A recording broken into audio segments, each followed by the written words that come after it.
Kami bersyukur Tuhan buat anugerah yang indah ketika kepada kami semua diberikan satu nama yang olehnya kami boleh beroleh keselamatan. Nama yang indah, nama Yesus. Nama yang indah yang memberikan pengharapan. Nama yang indah yang menolong kami daripada kesusahan, meluputkan kami daripada bahaya. Nama ya Tuhan yang telah Engkau berikan kepada putra-Mu, yang telah Engkau berikan kepada kami sekalian, yaitu menjadi anak-anak orang-orang tebusan. Terima kasih ya Tuhan pada pagi hari ini, biarlah Engkau bersabda dan berbicara kepada kami melalui renungan kami pada pagi hari ini. Urapi Tuhan setiap hati telinga kami, biarlah kami menaklukkan segala kepikiran kami di bawah kuasa sabda-Mu, di bawah kuasa firman-Mu. Tuhan, biarlah bukan sebuah filsafat, perkataan manusia yang hampa dan yang kosong yang akan mengisi berjana hati kami, tetapi firman-Mu, logos yang berubah menjadi rema kehidupan, yang membawa kami Tuhan lebih dekat untuk tetap dan terus berharap kepada-Mu. Kami mohon kepada-Mu Tuhan Yesus, agar Engkau memberkati semua kami yang hadir di sini akan pulang dan diberkati.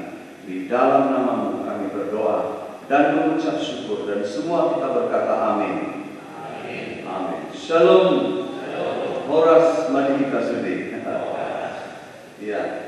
Salam sejahtera dan salam jumpa kembali bagi kebanyakan kita.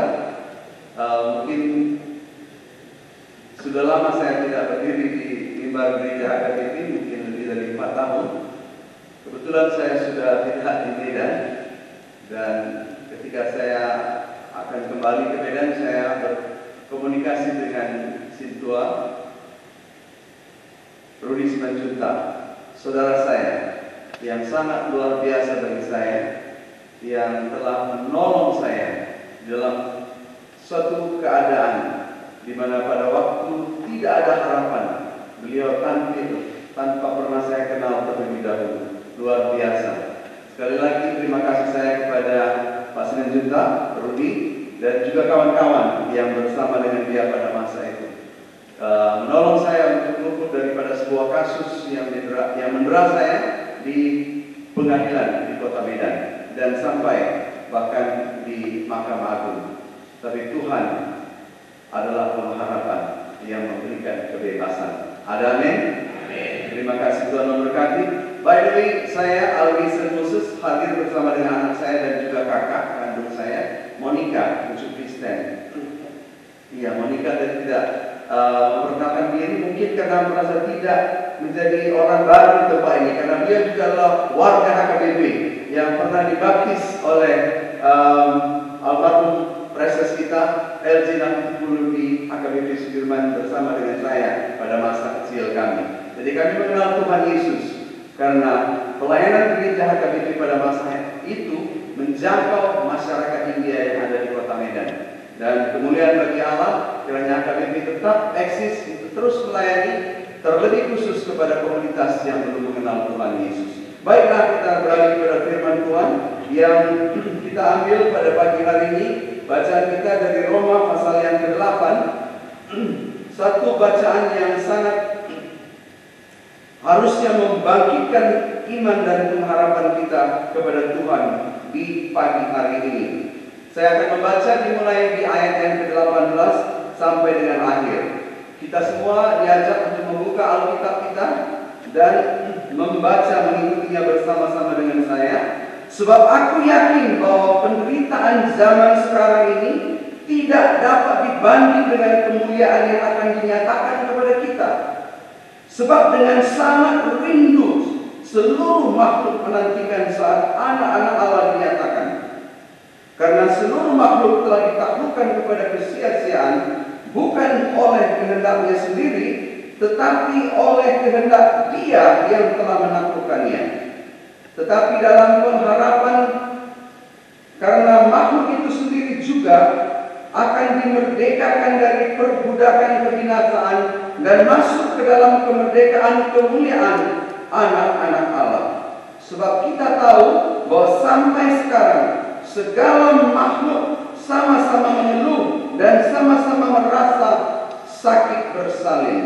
Dan bukan hanya mereka saja, tetapi kita yang telah menerima karunia sulung roh, kita juga mengeluh dalam hati kita sambil menantikan pengangkatan sebagai anak, yaitu pembebasan tubuh kita. Sebab kita diselamatkan dalam pengharapan, tetapi pengharapan yang dilihat, bukan pengharapan lagi. Sebab sebagaimana orang masih mengharapkan apa yang dilihatnya, tetapi jika kita mengharapkan apa yang tidak kita lihat, kita menantikannya dengan tekun. Demikian juga roh membantu kita dalam kelemahan kita, sebab kita tidak tahu bagaimana sebenarnya harus berdoa, tetapi roh sendiri berdoa untuk kita kepada Allah dengan keluhan yang tidak terucapkan. Dan Allah yang menyelidiki hati nurani mengetahui maksud roh itu, yaitu bahwa ia sesuai dengan kehendak Allah berdoa untuk orang-orang kudus. Kita tahu sekarang bahwa Allah turut bekerja dalam segala sesuatu untuk mendatangkan kebaikan bagi mereka yang mengasihi Dia, yaitu bagi mereka yang terpanggil sesuai dengan rencana Allah. Sebab semua orang yang dipilihnya dari semula, mereka juga ditentukannya dari semula untuk menjadi serupa dengan gambar anaknya, supaya ia, anaknya itu, menjadi yang sulung di antara banyak saudara. Dan mereka yang ditentukannya dari semula, mereka itu juga dipanggilnya. Dan mereka yang dipanggilnya, mereka juga dibenarkannya. Dan yang dibenarkannya, mereka juga dimuliakannya. Demikian pembacaan kitab suci untuk pagi hari ini. Segala kemuliaan bagi nama Tuhan. Bapak Ibu yang dikasihi oleh Tuhan, seperti tema kita pada hari ini, Tuhan adalah pengharapan kita. Banyak manusia, bukan hanya di zaman sekarang, tetapi bahkan pada masa-masa silam, mengalami begitu banyak kesulitan dan kesukaran, tantangan demi tantangan. Bahkan dalam Alkitab kita melihat tercatat begitu banyak sejarah orang-orang yang terputus harapannya, orang-orang yang seolah-olah tidak ada lagi jalan. Karena begitu banyak di dalam Keluaran pasal yang ke-7 sampai dengan pasal yang ke-12, kita melihat di sana begitu banyak tulah yang diizinkan Allah tertimpa bumi ini, sehingga manusia boleh disadarkan bahwa ada satu kekuatan dahsyat yang besar, yang mana manusia boleh melihat kepadanya dan berharap terhadap pertolongannya. Dan memang begitu terjadi. Segala sesuatu itu diizinkan oleh Allah. Tadi baru kita baca, segala sesuatu itu pada ayat yang ke-28. Kita tahu bahwa Allah turut bekerja dalam segala sesuatu untuk mendatangkan kebaikan bagi orang-orang yang mengasihi Dia. Kalau kita di dalam suatu kondisi yang seperti sekarang ini, di mana-mana, bahkan gereja-gereja telah menghentikan ibadah-ibadahnya di beberapa tempat, di beberapa negara. Mungkin hal yang seperti ini juga boleh jadi terjadi di negeri kita. Tetapi apakah pengharapan kita adalah gereja dan tata ibadah, tradisi-tradisi yang telah kita pelihara selama ini? Itulah bukti bahwa tradisi dan kebiasaan gereja kita bukan yang terlebih utama, lebih daripada firman Tuhan yang boleh kita pegang, dan hukum-hukumnya yang boleh menjadi titah yang harus kita taati di dalam hati dan kehidupan kita. Kalau kau mengerti, katakan amin. Bahwa ada masanya orang tidak lagi bisa beribadah dalam gereja. Apakah gereja dihancurkan oleh orang-orang yang tidak suka dengan gereja? Atau mungkin dengan keadaan-keadaan yang seperti kita dengar sekarang? Tetapi ini semua tidak bisa menghentikan kita daripada untuk tetap berharap dan bersandar kepada Tuhan. Kita membaca di dalam firman Tuhan, tidak ada yang bisa memisahkan kita daripada kasih Kristus. Kalau kau mengerti, katakan amin. Tidak ada air mata, tidak ada derah, tidak ada penderitaan, tidak ada siksaan, tidak ada bahkan kematian sekalipun tidak akan bisa memisahkan aku daripada kasih Tuhan, kata Rasul Paulus. Penyakit sampar yang sedang dialami atau yang sedang digembar-gemborkan di seluruh dunia ini tidak menjadi seharusnya suatu momok yang menakutkan kita untuk tidak berharap kepada Tuhan. Di dalam sejarah bangsa Israel, kita telah melihat bagaimana Allah mengizinkan mereka sekalian lewat daripada semua itu. Allah memberikan kepada mereka suatu perintah. Ketika mereka berkumpul, mereka menyembelih korban Paskah, dan dari bahagian makanan yang mereka ambil, sedikit darah disapukan atau ditempelkan pada dinding atau pada pintu rumah-rumah mereka. Maka ketika malaikat maut itu lewat, kita membaca dalam Keluaran pasal 12, ketika malaikat maut itu lewat, dia melihat setiap ambang di atasnya yang ada darah, dia melewati rumah itu, karena rumah itu adalah rumah-rumah orang-orang percaya. Tentu hari ini kita tidak menyembelih lagi korban, karena korban yang termulia telah dikorbankan untuk saudara dan saya di atas kayu salib. Ketika Yesus mati, darahnya telah tertumpah bagi kita. Itulah yang menjadi iman dan kepercayaan kita. Biarlah darah Kristus ada di atas setiap kita. Biarlah darah Kristus melindungi kita daripada keadaan yang menakutkan seperti ini. Ya, baik. Ada kalanya di dalam kondisi tidak berpengharapan, manusia akan beralih hati dan kepercayaannya kepada sesuatu yang lain.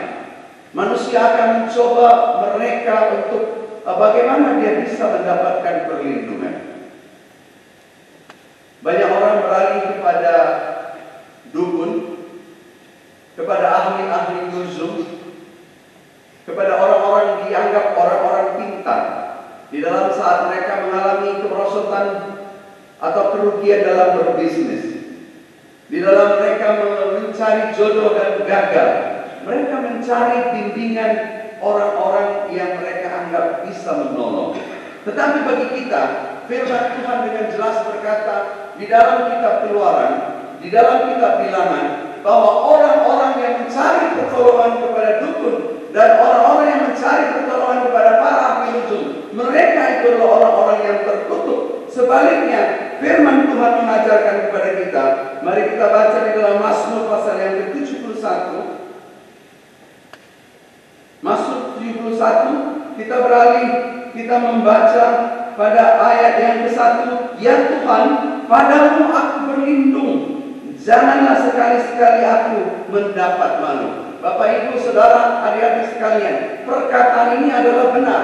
Perkataan ini bukan sebuah syair dan lagu yang kosong, tetapi ini adalah inspirasi daripada Roh Kudus, di mana dikatakan, kepadamu aku berlindung, aku tidak akan mendapat malu. Lepaskanlah aku, luputkanlah aku, karena keadilanmu. Telingamu Tuhan sendengkanlah kepadaku, selamatkanlah aku. Ayat 14, karena aku senantiasa berharap kepadamu. Karena aku berharap di masa-masa seperti seolah-olah tidak ada pengharapan, Daud mengatakan, aku akan menambah puji-pujian kepadamu. Kita mungkin selama ini sudah menyanyi, sudah memuji, tetapi di dalam kehidupan kita setiap harinya ada satu hal yang perlu kita tambah, bukan keluhan, bukan perkataan-perkataan yang membuat kita bertambah seolah-olah tidak ada pertolongan.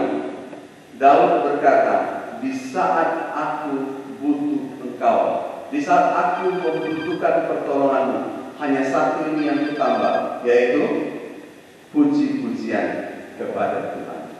Bapak Ibu yang dikasihi oleh Tuhan, kalau kita berbicara, mungkin sekedar berbicara. Ya, kalau kita berbicara tentang keadaan kita harus sekedar saja kami berbicara. Tetapi kalau kita terlalu banyak berbicara tentang apa yang sedang terjadi, seolah-olah itu sudah menjadi bagian ketakutan kita yang tersembunyi, yang tidak kita utarakan secara terang-terangan.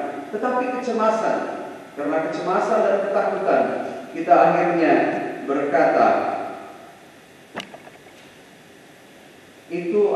perkataan-perkataan itu akan melemahkan kita. Dalam kondisi yang seperti itu, Daud berkata, aku akan menambah pujian kepadamu. Ayat 15, mulutku akan menceritakan keadilanmu, keselamatan yang daripadamu sepanjang hari, sebab aku tidak dapat menghitungnya. Kemudian ayat yang ke-17, engkau telah mengajar aku sejak kecil, dan sampai sekarang aku memberitakan perbuatanmu yang ajaib. Bahkan sampai masa tuaku, sampai putih rambutku, ya Allah, janganlah meninggalkan aku, supaya aku memberitakan kuasamu kepada angkatan ini, keperkasaanmu kepada semua orang yang akan datang. Bapak Ibu yang dikasihi oleh Tuhan, Mazmur 25 yang telah kita baca tadi juga memberikan kepada kita inspirasi bahwa pengharapan dan pertolongan kita itu adalah di dalam Tuhan. Nah, pada hari ini kita diberikan suatu arahan melalui bacaan ini bahwa sejak kecil, kita di sini semua sejak kecil sudah percaya kepada Kristus. Sejak kecil kita sudah beriman kepada ajaran gereja. Oleh sebab itu di dalam masa-masa saat kita merasa tidak ada lagi pengharapan, kita harus percaya bahwa pengharapan itu adalah satu yang pasti. Bahwa bukan hanya kita yang sedang mengeluh, bahkan segenap makhluk, seolah-olah semesta alam, semua satwa, semua hewan-hewan pun, dalam kitab ini dikatakan dalam bacaan Roma tadi, mereka juga mengeluh. Mereka mengeluh karena perbuatan manusia. Mereka juga terkena keluhan ini sejak Adam dan Hawa jatuh ke dalam dosa, sehingga mereka pun sudah mengalami penderitaan ini. Bahwa Allah mengatakan di dalam Yesaya pasal yang ke-11 ayat yang ke-6 sampai dengan yang ke-9, kalau kita membaca dalam kitab Yesaya pasal yang ke-11 ayat yang ke-6, saya bacakan demikian bunyinya. Serigala akan tinggal bersama domba, macan tutul akan berbaring di samping kambing, anak lembu dan anak singa akan makan rumput bersama-sama dengan seorang anak kecil akan menggiringnya. Lembu dan beruang akan sama-sama makan rumput dan anaknya akan sama-sama berbaring, sedang singa akan makan jerami seperti lembu. Anak yang menyusu akan bermain-main dekat liang ular tedung, dan anak yang cerai susu akan mengulurkan tangannya ke sarang ular beludak. Tidak ada yang akan berbuat jahat atau yang berlaku busuk di seluruh gunungku yang kudus, sebab seluruh bumi penuh dengan pengenalan akan Tuhan, seperti air laut yang menutupi dasarnya. Dalam kitab Roma kita membaca bahwa hewan-hewan ini mengeluh karena mereka juga mengalami penderitaan. Mereka juga terimbas oleh ketidakadanya pengharapan manusia. Tetapi ketika Allah akan memulihkan, firman Tuhan berkata, Tuhan akan memulihkan segenapnya. Tuhan akan memulihkan seluruhnya. Bahkan manusia akan bahkan bisa bersahabat dengan hewan. Seorang anak kecil sekalipun balita, dia akan bisa duduk dengan tenang dalam kondisi yang nyaman dengan hewan. Ketika ada pemulihan yang besar daripada Tuhan, bahkan hewan pun tidak menjadi takut, tidak menjadi seperti di sini dikatakan mereka mengalami sakit bersalin, mereka mengalami penderitaan karena ulah dan tingkah laku manusia. Manusia tidak memiliki hati ketika ia hilang pengharapan. Dalam firman Tuhan kita membaca begitu banyak orang yang tidak berpengharapan. Tetapi di masa-masa yang seperti ini juga kita seolah-olah merasa terkadang ada ajaran-ajaran yang mengatakan kalau kita sepertinya dalam kondisi yang kurang baik, kita dituduh atau dituding, atau ada ajaran-ajaran yang mengatakan kalau kita bertuhan, kita itu beriman kepada Tuhan, maka segala sesuatu akan baik ya. Semua baik, tidak ada yang akan menimpa kita. Ya, ada ajaran-ajaran yang memberikan kepada kita sepertinya kalau kita menderita, kalau kita susah, sehingga iman kita itu sepertinya tidak benar, atau kita kurang beriman, atau mungkin ada kutub yang sedang kita wariskan. Nah, saya ingin meluruskan pernyataan-pernyataan ajaran yang seperti itu. Kita sebagai orang-orang Kristen memiliki firman Tuhan ini begitu lengkap. Kalau kita membaca di dalam kitab 2 Raja-Raja pasal yang ke-13 ayat yang ke-14, di sana kita melihat ada seorang yang sakit, dan orang ini bukan orang biasa. Ya, dia seolah-olah kehilangan pengharapannya. Dia begitu tertindas di dalam 2 Raja 13 ayat yang ke-14. Elisa sakit dan hampir mati, kata firman Tuhan. Saya pikir iman saya tidak seperti iman Elisa. Ada di sini orang yang pernah melakukan mukjizat seperti Elisa. Ya, saya tidak melihat begitu banyak para pendeta, hamba-hamba Tuhan yang sedang melakukan mukjizat dan bahkan berkata bahwa orang-orang yang tidak mengalami mukjizat, mereka tidak beriman. Ternyata mereka pun jatuh sakit dan mati di dalam kesakitannya. Tetapi Elisa adalah seorang pelaku mukjizat yang dahsyat dan luar biasa. Firman Tuhan berkata, dia pun mengalami kesakitan. Kemudian di dalam 2 Raja-Raja pasal yang ke-20 ayat 1 sampai dengan yang ke-4, kita melihat di sana ada seorang raja, namanya Raja Hizkia. Dia pun sakit dan sakit hampir mati.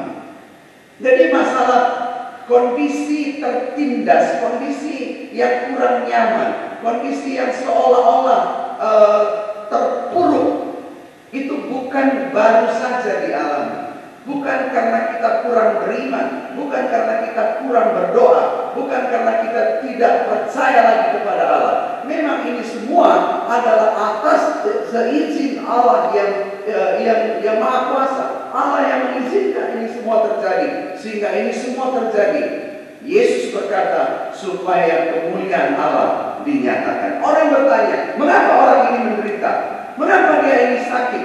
Mengapa dia ini lumpuh? Mengapa dia tidak bisa berjalan? Apakah dia terkena kutuk? Apakah karena dia mewarisi kutukan dari orang tuanya? Yesus memberikan jawaban yang pasti. Bukan karena dia dikutuk, bukan karena dosanya, tetapi supaya kemuliaan Allah dinyatakan.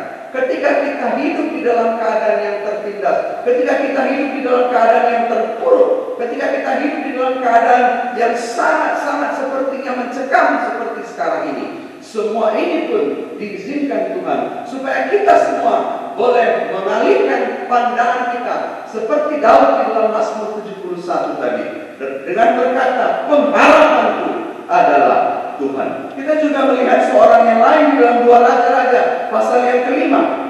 Di sana kita melihat seorang raja Aman yang bernama Naaman. Dia adalah seorang panglima perang yang besar, dan dia dikatakan di sana pun sakit.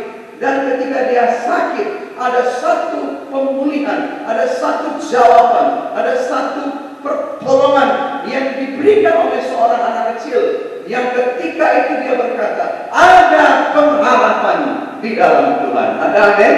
Bapak Ibu Saudara yang dikasih oleh Tuhan, ketika keadaan yang disebarkan saat ini, berita yang kita dengar yang begitu mencekam, seolah-olah memberikan kepada kita tidak lagi punya pertolongan. Bahkan rumah-rumah sakit di Malaysia tidak lagi menerima pasien-pasien dalam tanda petik penyakit corona.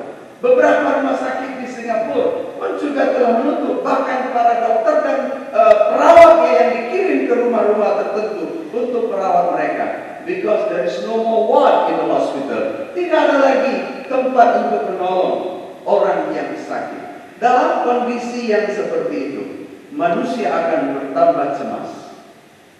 Ya, terkadang di Medan tanpa ada penyakit yang menyebar seperti ini pun, di tempat-tempat tertentu sudah tidak ada lagi tidak ada lagi tempat perawatan.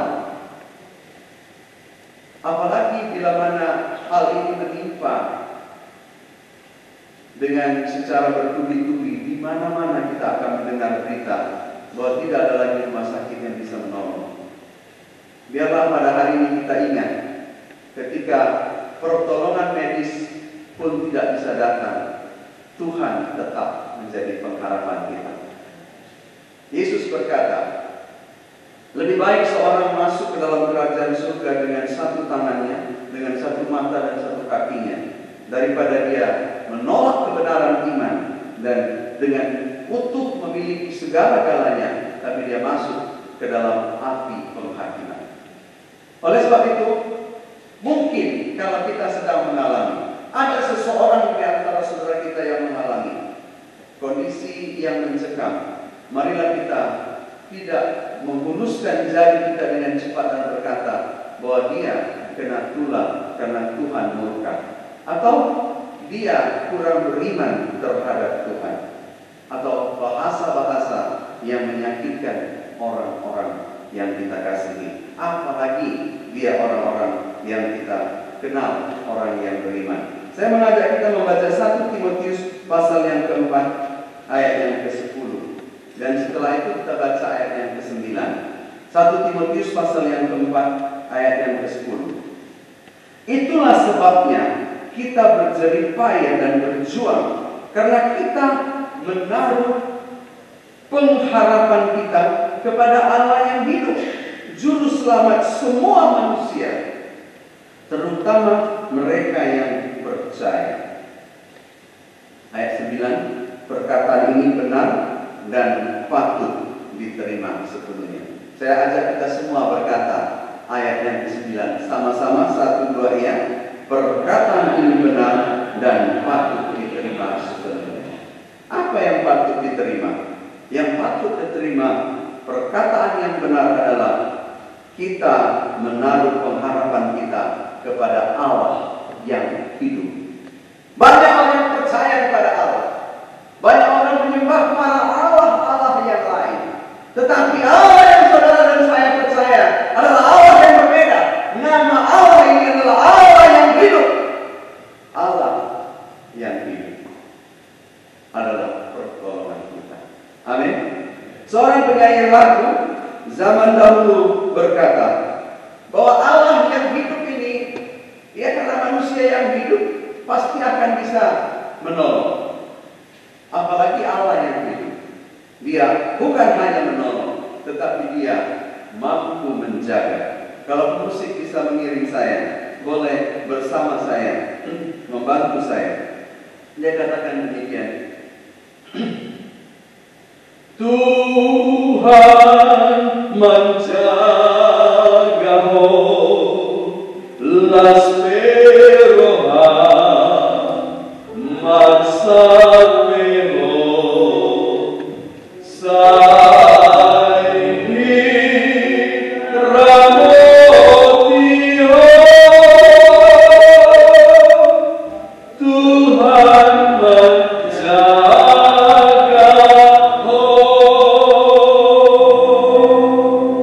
Sekali lagi bersama-sama dengan saya, umat semua bernyanyi. Tuhan menjagamu.